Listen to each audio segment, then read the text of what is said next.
तुम्हारे बस का नहीं। वक्त बीतता गया और 5 साल कब निकल गए पता ही नहीं चला। एक दिन बाजार में दुकान लगाते हुए लड़की को सपना आता है। एक बुजुर्ग उससे कहता है कि वो कोई आम इंसान नहीं बल्कि दिव्य कन्या है जो स्वर्ग से धरती पर भेजी गई है किसी भावनात्मक परीक्षा को पार करने, और जो भी उससे विवाह करेगा वो उसी के माध्यम से अमृतत्व प्राप्त कर सकता है। जैसे ही वो सपना खत्म होता है, गांव की औरतें भागती हुई आती हैं। मुबारक हो, तुम्हारा पति अब साधना पूरी करके अगले 100 दिनों में अमर बनने वाला है। सभी बहुत खुश थे, लेकिन तभी वह साधक गांव के बीचों बीच सबके सामने एक पत्र फेंक देता है जिसमें साफ साफ लिखा था, मैं अब अमर हो रहा हूँ और एक आम इंसान मेरी पत्नी बनने के काबिल नहीं। असल में उसकी शादी एक छल थी। उसने जानबूझकर उस लड़की से शादी की ताकि वो स्वर्ग की परीक्षा को पार कर सके। अब जब उसका मकसद पूरा हो चुका था, वो उसे छोड़ने चला था। लड़की टूट चुकी थी। लोगों ने उस साधक को बहुत कोसा, पर वो तो सबको मूर्ख समझता था। वो अपनी वही साधिका को लेकर उड़ चला। लेकिन यह पूरी घटना एक और आंखों ने देखी। वही सफेद भेड़िया जो अब एक राजसी रूप में आया था, वो सामने आया और दोनों के रास्ते को रोक लिया। अब बदला लेने की बारी थी। उसके गुस्से से एक चमकती तलवार बनती है और वो हमला करता है, लेकिन वे दोनों बहुत ताकतवर थे। जल्दी ही उन्होंने उस पर पलटवार किया और उसे गंभीर रूप से घायल कर दिया। हार मानकर भेड़िया भाग गया और सीधा उसी लड़की के घर पहुंचा। मेरे पास अब कोई घर नहीं, उसने कहा। लड़की हिचकिचाई, लेकिन फिर उसे अपने बीते दिनों की याद आई और उसे अपने घर में रख लिया। इसके बाद भेड़िया उसका रक्षक बन गया। उसके ऊपर हाथ उठाने वालों को भगाया,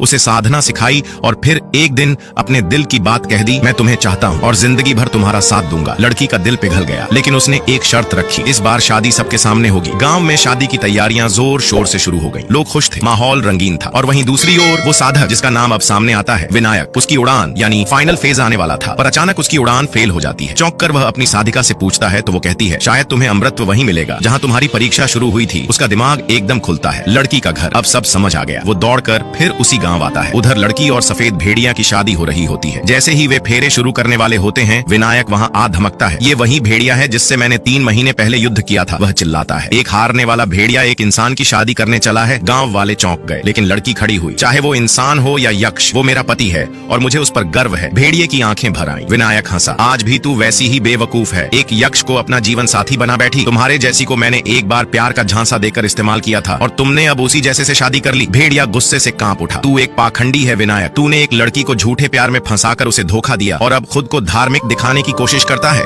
आज मैं न्याय करूंगा। और यहीं से असली युद्ध शुरू हुआ। आगे की कहानी देखने के लिए वीडियो को एक लाइक और चैनल को सब्सक्राइब जरूर करें।